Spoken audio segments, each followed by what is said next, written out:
Cześć! W oczekiwaniu na kolejną wyprawę w góry chciałam Wam przedstawić krótki film, który jest przyjemnym wspomnieniem z wyprawy do Jaskini Mylnej. Jaskinia Mylna znajduje się w Dolinie Kościeliskiej w Tatrach. Pogoda na tamten czas wyjątkowo nam dopisała. To był początek lata. Jednak pamiętajmy, że pogoda w górach zmienna jest i warto zabrać ze sobą dodatkowe okrycie. Nawet jeśli wydaje nam się, że nie będzie potrzebne. Zachęcam też do zabierania dodatkowej pary skarbów. Sama wędrówka Doliną Kościeliską była bardzo przyjemna. Natomiast kiedy dotarliśmy do skalnych schodów, które prowadzą do Czerwonego Szlaku i dalej do Mylnej Jaskini, trochę się zdziwiliśmy.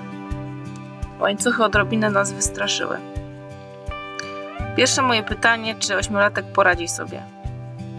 Ale podjęliśmy wyzwanie, które tak naprawdę było początkiem wyzwań w tej wyprawie. Zastosowaliśmy małą asekurację. Z przodu był jeden rodzic, w środku syn Hubert, a z tyłu drugi rodzic. I tak do przodu. Jak była potrzeba zrobienia sobie przystanku na trasie, to jak najbardziej. Robiliśmy sobie przystanek. Hubert wypił wodę, zjadł batonika i do przodu. Dzięki pięknej pogodzie mogliśmy podziwiać widoki. Naprawdę robią wrażenie. Sam Hubert był zachwycony.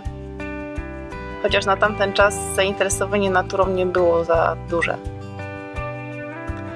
Ostatni odcinek do Jaskini Mylnej to Czerwony Szlak. Tu też należy uważać. Ale asekuracja dziecka, zdrowy rozsądek i daliśmy radę. No i dziupaga, która pomagała w wędrówce.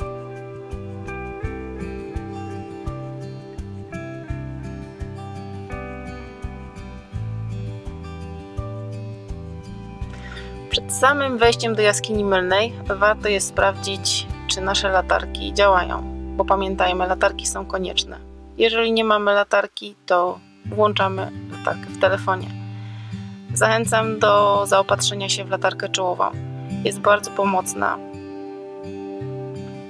Sama Jaskinia Mylna jest bardzo ciekawym doświadczeniem.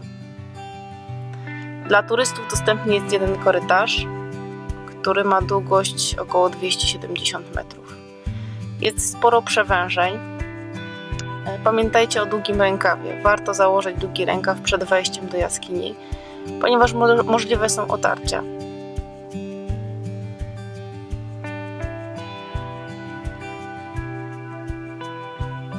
Jaskinia Mylna została zbadana i opisana po raz pierwszy w 1885 roku. Chociaż była znana góralom o wiele wcześniej. A ludowe podania donoszą, że była ona kryjówką Janusika.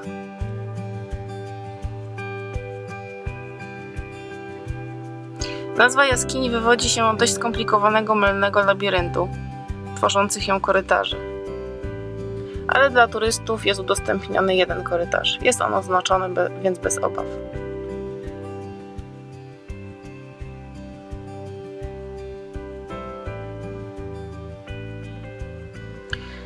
W samej jaskini nie znajdziemy zbyt wiele atrakcji w postaci szaty naciekowej. W okresie zimowym można zaobserwować ciekawe nacieki lodowe, ale my byliśmy w okresie letnim i niestety nic takiego nie widzieliśmy.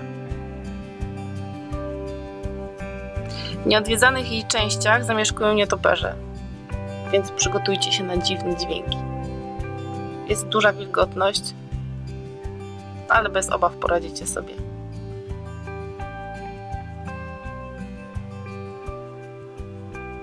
Na jednym odcinku są łańcuchy, które pomagają w przejściu. Na spokojnie możemy przejść z dzieckiem, wytłumaczyć, chwilę przed odpocząć, wziąć głęboki oddech i do przodu. I latarki, pamiętajcie o nich.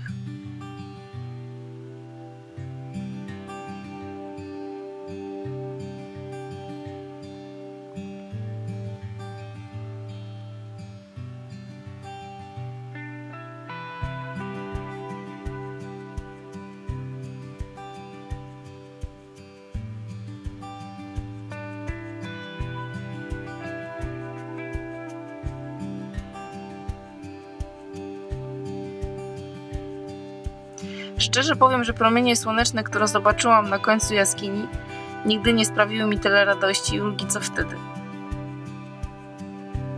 Jest, w końcu udało się. Wychodzimy. Widać przyspieszenie. Satysfakcja z pokonanej trasy w jaskini mylnej była tego dnia naprawdę duża i jest do dzisiaj.